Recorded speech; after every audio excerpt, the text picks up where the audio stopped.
Money today is not real money. Whether it's computer money or plastic money or checks or printed bills, as long as they're not backed by something tangible, such as gold or silver, then those units can be created out of nothing.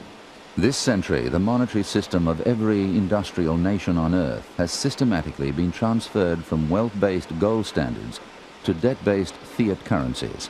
Simply put, this means that every dollar in circulation in our global economy today has been lent into existence by a bank.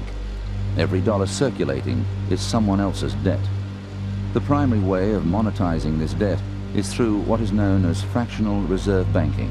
We can actually date the history of this back to the early 17th century in England. The bankers were at that particular point in time called goldsmiths. He would melt down the ore, he would purify it, and then he would press it into a coin. People would then bring their coins to deposit with him, and in effect he became the community banker. He would give them a deposit slip saying that it was a receipt for that amount of gold. People were purchasing their goods and their services with his bearer notes. And that was fine as long as there was as much gold or silver on deposit in the goldsmith's vaults as there were notes out there circulating in circulation. He began to reason to himself, you know, there's never a day where the entire community has come and cleaned out my vault. Maybe what I can do is issue more notes, and I'll issue the notes to myself, and then I'll spend them into circulation. Each one of those notes decreased in value. The more of something you have in circulation, the less its value is going to be. This is a blatant theft and a blatant fraud. Individuals said, we don't want to trade with these notes anymore, we want our gold. He didn't have the gold to back it up. This was the birth of fractional reserve banking. In a 100% reserve-backed bank, every deposit is backed 100% by cash, gold and silver, and securities. This system protects depositors' funds, making them depression-proof and available at all times. In contrast, fractional reserve banking enables the banking system to create vast amounts of new money, backed with nothing, through a process of credits and debits, or ledger book entries. Banks, like any corporation, have assets and liabilities. The assets of banks are cash and reserves, securities and loans. Primarily, their liabilities are made up of the deposits of their clients. If $100,000 is deposited in the bank, it is credited to deposits, or in other words, it becomes a $100,000 bank liability with a corresponding debit to cash and reserves. Banks by law today are required to only hold a fraction of the original deposit in reserve and are able to lend the balance back out. The amount the bank is required to hold in reserves is called the reserve ratio. If the reserve ratio is 10%, the bank is able to lend out $90,000 against the original $100,000 deposit.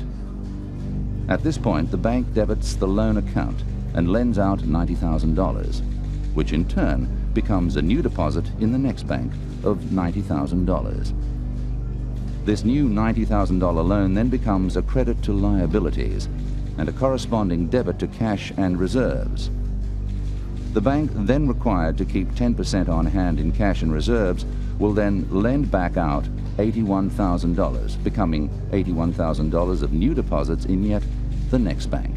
This process will keep repeating until such time as the commercial banking system has been able to create $1 million of interest-bearing new loans from the original $100,000 deposit. If the reserve ratio is lowered to 5%, the system at that point is able to create a staggering $2 million in new loans. In the US, the 1980 Monetary Control Act enabled the banks to lower the reserve ratio to 0. They're only expected to keep in reserve just a fraction of their total obligation. Bankers are not capable of creating wealth whatsoever. Until finally they're loaning out 200%, 500%.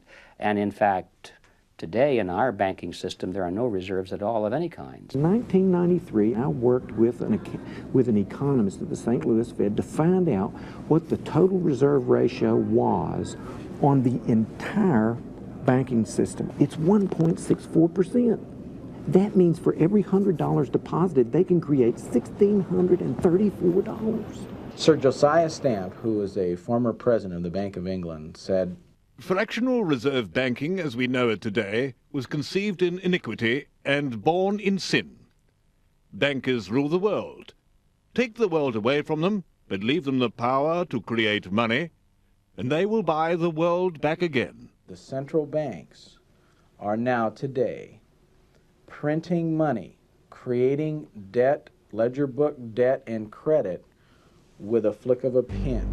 The licensing of banks by government to create unlimited credit has led to vast amounts of money supply worldwide, which is no more than interest-bearing ledger book entries. In Australia, in excess of 94% of the estimated $400 billion money supply has entered circulation through people borrowing credit and becoming debtors to banks.